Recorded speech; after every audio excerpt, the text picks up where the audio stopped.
آپ T V channel پہ بیٹھ کہتے ہیں کہ شیعوں نے کربلا میں امام حسین کو بلا کر بے وفائی کی. شیعہ تھے کوفے والے بھائی.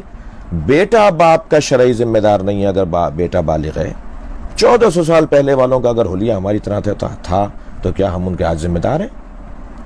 جن لوگوں نے اگر ایسا کیا تھا، اگر وہ ہماری طرح کلمہ پڑھتے تھے، وہ ہماری طرح اگر زندگی گزارتے تھے، نماز پڑھتے تھے اور خلیفہ بلا فصل علی مولا علی کے قائل تھے، تو ہم کیا ان کے ذمہ دار ہیں؟ آج بیٹا باپ بیٹے کا ذمہ دار نہیں ہے شرعی طور پر. بسم اللہ الرحمن الرحیم.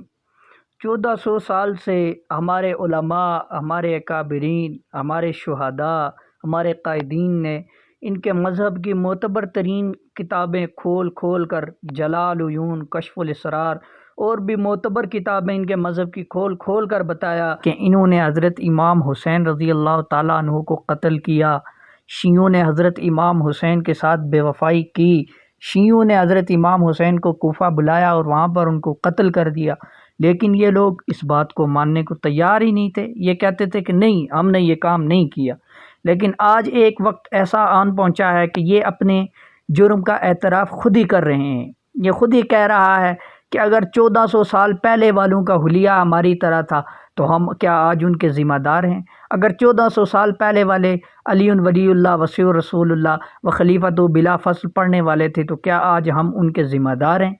جی ہاں، بالکل تم ان کے ذمہ دار ہو.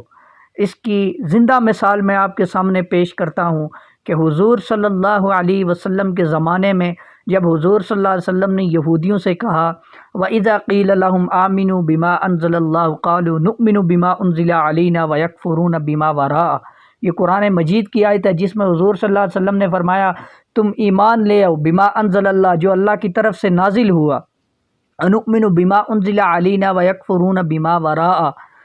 تو وہاں پر جب حضور صلی اللہ علیہ وسلم نے یہودیوں سے کہا کہ تم ایمان لے آؤ جو تم پر اللہ تعالیٰ کی طرف سے نازل ہوا، تو اس کے جواب میں یہودیوں نے کہا کہ ہم اس پر ایمان لاتے ہیں جو اس سے پہلے ہم پر نازل ہوا.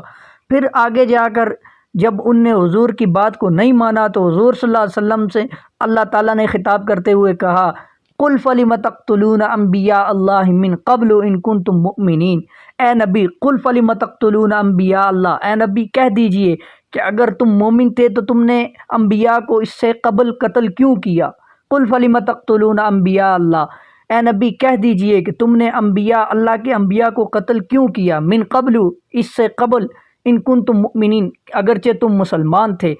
اس پر تو یہودیوں نے نہیں کہا کہ یا رسول اللہ وہ تو ہمارے آباء و اجداد نے کیا تھا، ہم تو اس کے آج ہم اس کے ضامن نہیں ہیں. اور اللہ تعالیٰ نے بھی یہ تو نہیں کہا کہ ان کے آباء و اجداد نے قتل کیا تھا تو ان کو نہ کہا جائے، بلکہ جو بڑوں نے جرم کیا چھوٹوں سے بھی اسی کو ہی مخاطب کیا گیا.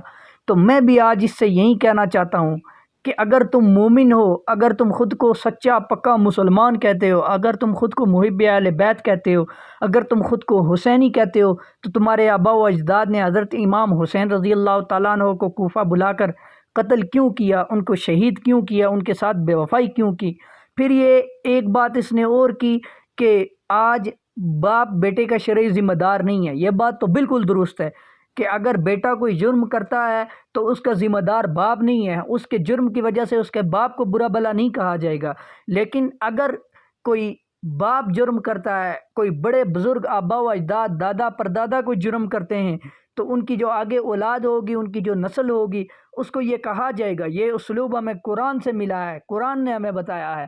تو ہم ان کی آنے والی نسل کو ان کے کیے ہوئے جرم سے مخاطب کر سکتے ہیں کہ تمہارے بڑوں نے یہ کام کیا تھا. لیکن اگر کوئی بیٹا غلط کام کرتا ہے تو ہم باپ کو بالکل نہیں کہیں گے کہ تمہاری اولاد، کوئی بیٹا اگر غلط کام کرتا ہے تو ہم باپ کو بالکل نہیں کہہ سکتے کہ بھائی تمہارے بیٹے نے یہ کام کیا، یا اس کا باپ ایسا تھا، یا فلاں یا فلاں.